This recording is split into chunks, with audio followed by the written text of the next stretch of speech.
You are listening to a special audio series, Netaji, The Birth of India's Independence, on your very own ACE FM with me, R.J. Mini, and the author of the story, Manoj Swami. In all the previous episodes, we have been listening to Netaji's biography, starting from his childhood to the days he spent in school. Through glimpses of his childhood, we learned about his fearless, curious, and determined personality. We also learned about the influence of Swami Vivekananda on Subhash since his childhood. In those days, a wave of revolution had swept through the youth of Bengal, and a revolutionary martyr made Netaji realize the need to shed blood to break the chain of slavery of the British. The stories of these heroes of the First War of Independence by Indians in the year 1857 taught him the importance of the country's freedom. The young martyrs like Veer Khudiram Bose and Chandra Bose ignited the fire of patriotism in his heart during his teens. Let's continue the story of the greatest warrior of India's freedom struggle, whose tale of courage and foresight will be echoed in the history of Hindustan for centuries.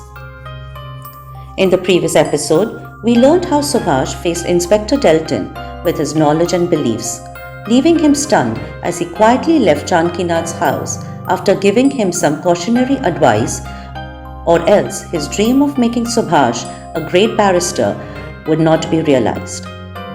As he left the Bose household, he looked shaken and was looking pale as if he had just met a tiger and his life had been spared.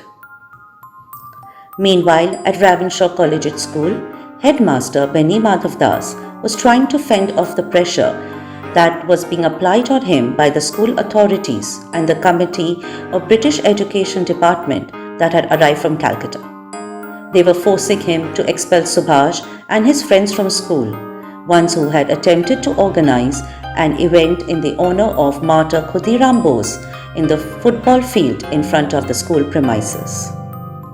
Now, let's hear about the 12th episode of this astonishing story titled Jai Hind. In the school, headmaster Beni Madhav stands firmly in support of Subhash and asks the committee, "Please tell me on what grounds should I punish Subhash? Should I punish him for standing first in class or for deeply respecting all teachers of the school? Show me any evidence of Subhash breaking the discipline of the school in any way, and I will take strict action against him." When the management committee had no answer to this, Beni Madhav Das continues, "Tell me, what act of indiscipline has he committed in the school? If he has caused any disruption in the school premises or during school activities, please inform me. I will expel him from the school today itself." The management committee had no answer to this too, but an English officer present there tells Beni Madhav Das, "Subhash may not have caused any activity in school that might have disrupted the smooth functioning of the school. But you must agree with us when we say that he had organized an anti-government event just outside the school premises. He instigated other students of the school to participate in anti-national activities and has thus involved them in carrying out those anti-British activities that may have far-reaching repercussions in the future and trouble for the administration." Beni Madhav tells him that, "I am the headmaster of the school. If anyone violates discipline within the school, I am responsible for taking action against him, and am ready to render appropriate punishment for such audacity. But if someone organizes an event outside the school premises without causing any disruption within the school, then I am afraid, but I don't have the right to punish them. This is the job of the police, not the headmaster of the school." The Englishman retorts, "Smart, very smart, Mr. Das.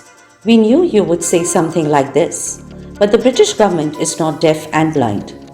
We know that you also participated in that event.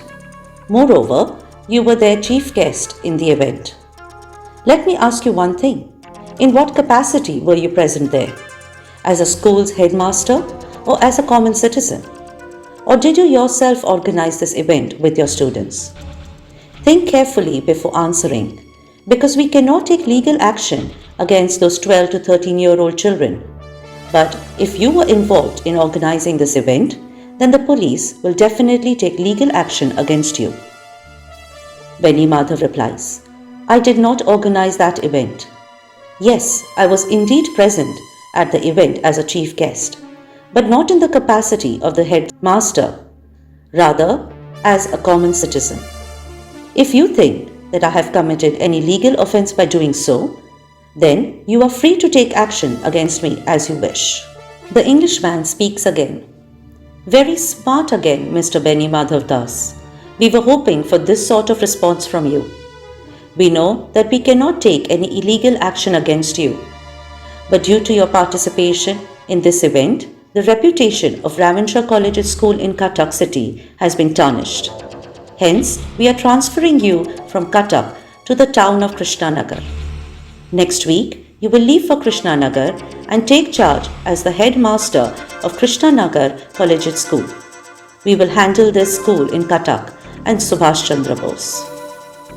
Benny Madhav Das is shocked to hear about his transfer order. But after a little while, he feels that his work in Cuttack is done. The passion and flame of nationalism that he had ignited in the hearts of Subhash and his group was not something the British easily could douse. There were other parts of Bengal as well, where the same flame of revolution among the youth needed to be ignited. As a patriotic teacher, it was his duty that he did the same in other towns of Bengal. This was essential to achieve freedom from the British, so he went to Krishnanagar to find suitable young patriots and mentor them to turn them into young revolutionaries there. When Subhash learns about Benny Madhav's transfer, he is heartbroken. Tears welled up in his eyes at the time of farewell, seeing which Benny Madhav notices and tells him, Subhash, I am leaving Cuttack, not the world. As soon as I reach Krishnanagar, I will write you a letter. But don't forget my words. India's slavery must be ended as soon as possible. Every day is precious. Please remember Swami Vivekananda's words too. Arise, awake, and stop not till the goal is reached. You all have now awakened, and now you know your goal. All you need to do is to now achieve your goal. So every day, all of you must work hard. There is no time to waste. So hurry up my boys, so that you can witness the sunset of British rule in your lifetime. Promise me that you will find peace only after achieving your goal.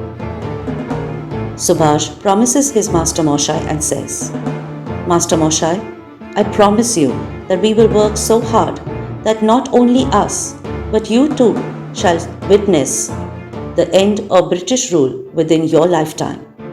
We will make it happen, and you will witness that sunset of British rule in India. Jai Hind. The role of Benny Madhav in SubhashChandra.Bose's life did not end here. This was just the beginning of the Guru's disciple relationship, which remained intact until the suspicious death of Netaji. SubhashChandra.Bose fulfilled his promise to his Guru. Master Benny Madhav Prasad saw it come true in his lifetime. In 1952, when he breathed his last in Calcutta, SubhashChandra.Bose and many of his comrades had already freed India from the British rule, and the sun had set on the British Raj in India. With a heavy heart, I, R.J. Mini, and the writer of the series, Manoj Swami, are ending this first season of Netaji, Birth of Indian Independence, with the promise that we will soon reappear after a little break, as the stories of greatness of Netaji Subhash are innumerable. Hence, I am afraid we will have to narrate many such chapters of his life in the form of multiple seasons. We will not say adieu today, as we will be back soon with the next chapter of Netaji's life in the form of the second season of this amazing audio series, Netaji, Birth of Indian Independence, on your very own Ace FM.